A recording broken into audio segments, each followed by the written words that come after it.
शहर में डर का माहौल है। पिछले 3 महीनों में 5 लोगों की बेरहमी से हत्या हो चुकी है। हत्यारा हर बार काला दस्ताना पहनता है और पुलिस को चकमा देकर निकल जाता है। कोई सुराग नहीं, कोई गवाह नहीं। बस एक चीज हर अपराध स्थल पर मिलती है, एक काले दस्ताने का निशान और एक रहस्यमय नोट। मुझे मत ढूंढो, मैं तुम्हारे करीब हूँ। कहानी की शुरुआत डीसीपी आर्यन खन्ना इस केस को संभालते हैं। उनकी टीम हर छोटी से छोटी बात का ध्यान रखती है, लेकिन कातिल जैसे उनकी हर चाल पहले ही जान जाता है। हर हत्या के बाद वो पुलिस की नाक के नीचे से भाग जाता है। आर्यन को लगता है कि कातिल उनकी टीम का कोई सदस्य हो सकता है। वो धीरे धीरे अपने करीबियों पर शक करना शुरू कर देते हैं। पहली सुराग छठी हत्या के बाद एक नया मोड़ आता है। हत्या स्थल के पास एक बच्चा देखता है कि एक आदमी काले दस्ताने पहनकर जल्दी से वहां से भाग रहा था। वो आदमी लंबे कद का था और उसके पास एक लाल रंग की डायरी थी। पुलिस उस बच्चे की गवाही को गंभीरता से लेती है।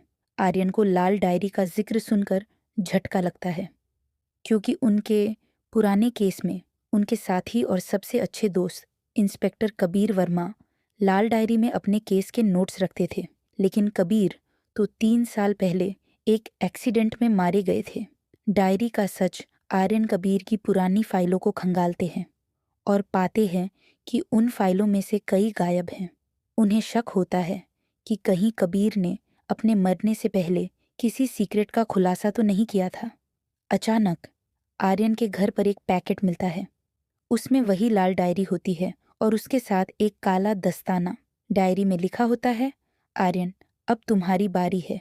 अगर सच्चाई जाननी है तो तुम्हें अपने अतीत का सामना करना होगा। चौंकाने वाला खुलासा। आर्यन डायरी को पढ़ते हैं और एक चौंकाने वाली सच्चाई सामने आती है। 3 साल पहले कबीर एक सीरियल किलर के केस पर काम कर रहे थे। उस केस में उन्होंने आर्यन के भाई करण खन्ना का नाम लिखा था। करण का नाम कभी सामने नहीं आया क्योंकि आर्यन ने सबूत मिटा दिए थे।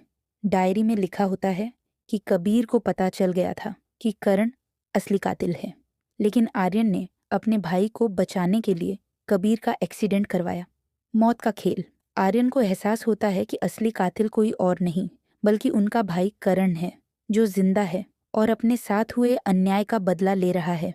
कर्ण हर हत्या के जरिए आर्यन को उसकी गलती का एहसास दिलाना चाहता था। अंत में आर्यन और करण का आमना सामना होता है।